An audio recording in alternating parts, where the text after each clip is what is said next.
रोजगार देने के लिए बिहार में माननीय प्रशांत किशोर जी आए हुए हैं। जनसुराज आई है और जनसुराज बिहार को किस तरह से आगे ले जाएगा ये आपके सामने स्थिति आएगी। जनसुराज हमारे यहाँ जनसुराज जो है वोट कटवा में हम लोग गिनती मानते हैं और जनसुराज वोट कटवा है। हाँ बट जहाँ पे मोदी जी का और कांग्रेस का बात हो रहा है, भाजपा और कांग्रेस का, तो मोदी जी जब आते हैं तो कहते हैं कि पकौड़ा तलिए। अबरी आदि आए तो बोले कि रील बनाइए। बिहार की जनता रील बनाने और पकौड़ा तलने के लिए है कि और स्किल डेवलपमेंट के नाम पे बिहार के युवाओं को मोदी जी के द्वारा यही संदेश मिल रहा है कि आप रील्स बनाइए। रील्स शगुफ्ता ये कह रहे हैं कि जनसुराज वोट कटवा पार्टी है। आप सभी को जय बिहार।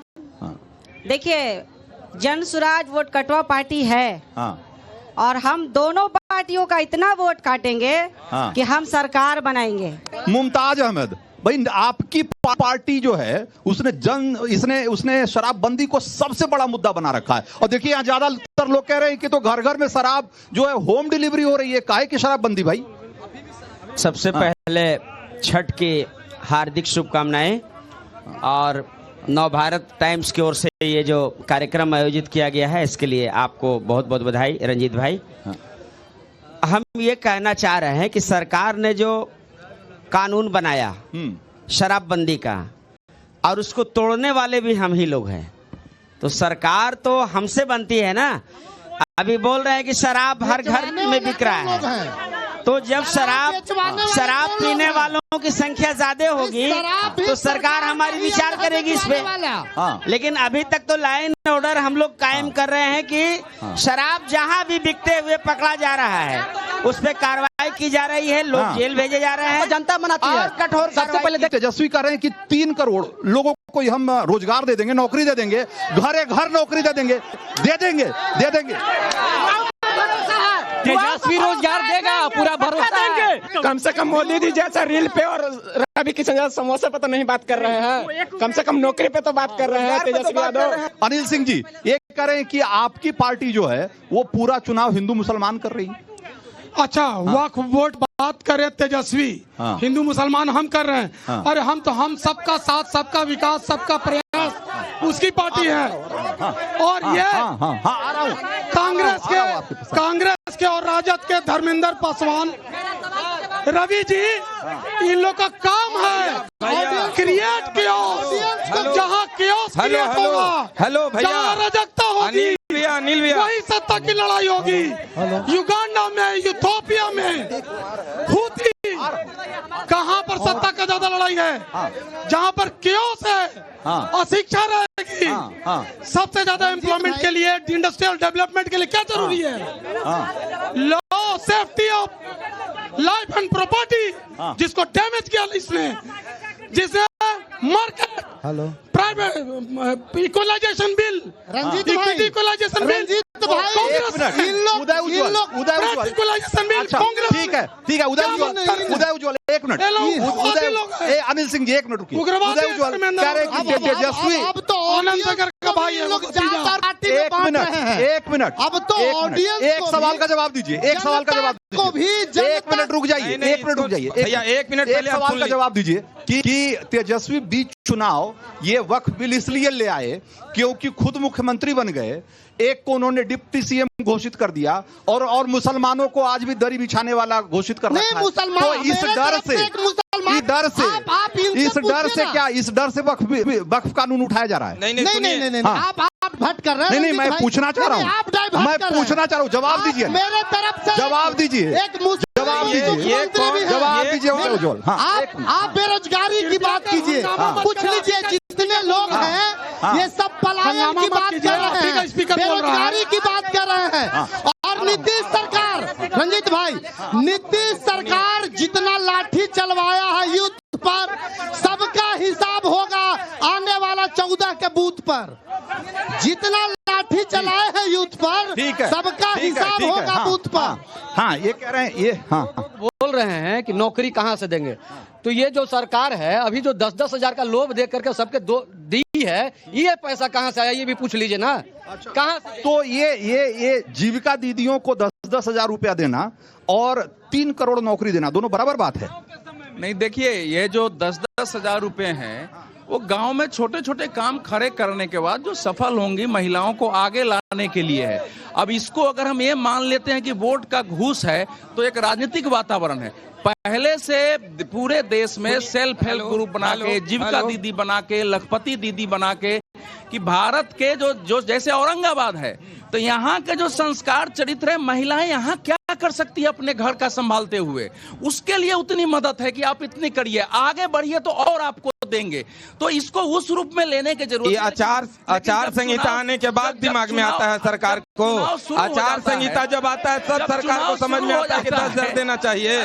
जो सरकार 20 साल से सत्ता में है, आपको क्या लगता है कि औरंगाबाद के लोग इस बार किस बात पे वोट कर रहे हैं? भैया हम निर्दलीय ही है, चलते सब कोई सुनू, कोई दल ना है। हमरा नवीनगर से चुनाव लड़ी थी और हमने ऐसा राजनीतिक फ्रॉड के रूप में लड़ी थी जरा साथे जे 97 में समता पार्टी से यहाँ चुनाव जीतैली। 2 साल के बाद समता पार्टी के पीठ में छुड़ा घूप के लालू जी के शरण में चल गलन। आनंद मोहन जी जो इंटरनेशनल फ्रॉड है, ओकर बाद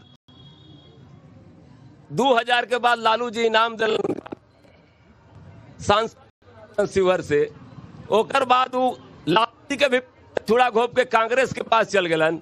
कांग्रेस के पास मांझी जी के पास चल गलन। मांझी जी के पास रामविलास पासवान जी के पास चल गलन। पूरा बात सुन ले। ओकर बाद वो इतना बड़ा फ्रॉड है कि फिर लालू जी के शरण में गलन, जेकरा चलते उनकर बेटा के विधायक बना दल थी लालू जी शिवहर से। शिवहर लड़े के औकात ना होले।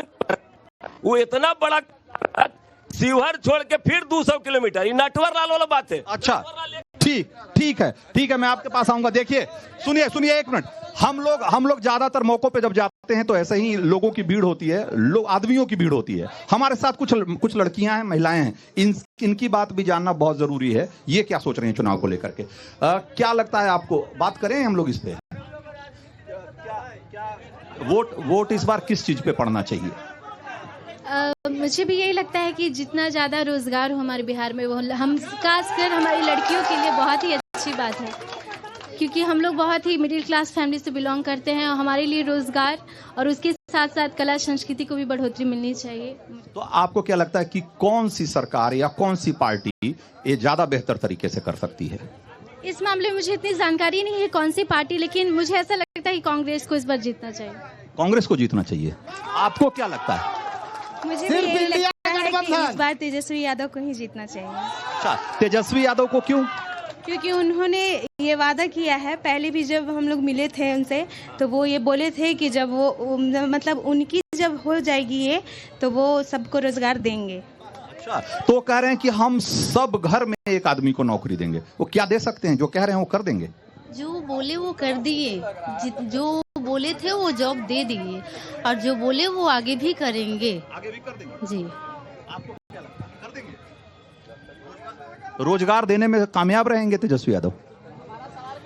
ऐसा नहीं है कि कोई बोल दे रहा है तो वैसा कर ही दे, आगे दूसरा सरकार भी कर सकता है। ये जरूरी नहीं है कि कांग्रेस ही वो काम कर दे। लोग कह रहे हैं कि महिलाओं के लिए नीतीश कुमार की सरकार में सुरक्षा व्यवस्था और सेफ्टी का जो ना वो ज्यादा बेहतर इंतजाम है। आप लोग को क्या लगता है कि आप सहमत हैं इस बात से? मुझे ऐसा इसलिए नहीं लगता है कि किसी भी सरकार के किसकी भी सरकार हो, लेकिन ये महिलाओं के साथ सुरक्षा कभी भी नहीं है। मतलब बहुत ही 100% अगर बोला जाता है तो 50% ही औरतें सुरक्षित हैं, घर में भी और बाहर भी। घर में भी और बाहर में। तो सुरक्षा का मसला बड़ा मसला है। एक मिनट, मैं एक बात कहूंगा अनिल जी कि आपकी पार्टी 20 साल से सत्ता में है, लेकिन अपनी उपलब्धियों को बताने की बजाय वो आज भी जंगल राज का डर दिखाकर लोगों को वोट हासिल करना चाहती है। ये आरोप लग रहा है आप पे, इस पर क्या कहेंगे? देखिए, आपका कथन बिल्कुल सत्य है। जो 10,000 रुपया का जो बात कह रहे थे मित्र, वो इंस्टॉलमेंट है, हर एक समूह के हिसाब से मिल रहा है, समूहित नहीं आता है। दूसरा बात मैं कह रहा हूं, दर्द का जो उम्र होता है वो सुख के उम्र से लंबा होता। इस्लाम नाम का धर्म नहीं होता अगर करबला न हुआ होता। गीता नाम का उपदेश सार्थक नहीं होता अगर महाभारत में बलियां नहीं दी गई होती। दर्द का उम्र लंबा होता है। जो 15 वर्ष में दर्द देखा है, इस बेटी ने शिल्पी हत्याकांड नहीं देखा है, इस बेटी ने चंपा विश्वास रेप कांड नहीं देखा है, वो देखी होती एक किशोरी सिन्हा महिला कॉलेज मैंने अपने भवन में चलाया, किशोरी सिन्हा स्कूल मैंने अपने भवनों में चलाए। यहाँ का कोई एजुकेशनल इंस्टीट्यूशन नहीं है जिसमें मेरे परिवार का योगदान नहीं है। हाथ जोड़ के बाप से, चाचा से, दादा से अपना बस लगा के निवेदन करके बेटी को भेजिए, हम लोग सुरक्षा देंगे। और इस प्रकार से उनकी लड़कियां पढ़ी हैं, लड़कियां यहाँ 6 बजे। यानी कि आप ये कह रहे हैं कि अगर तेजस्वी की सरकार आ गई तो जंगल राज की वापसी हो जाएगी, ये जो कह रहे हैं आप इस बात से सहमत हैं? किसी भी सरकार के लिए 20 साल सफिशिएंट होता है। ये राज्य के युवाओं को अपने मुद्दे से भटका के दूसरे मुद्दे पे वो अब घुमाना चाह रहे हैं। यहाँ बात होना चाहिए, यहाँ बात पुराने जख्म को उधेड़ना है बार बार। जंगल राज कोई मुद्दा नहीं है, कोई मुद्दा नहीं है जंगल राज मुद्दा। आप 20 साल से विकास की बात कर रहे थे, पहले इन लोगों से पूछिएगा कि विकास का पैमाना ये क्या सेट करते हैं।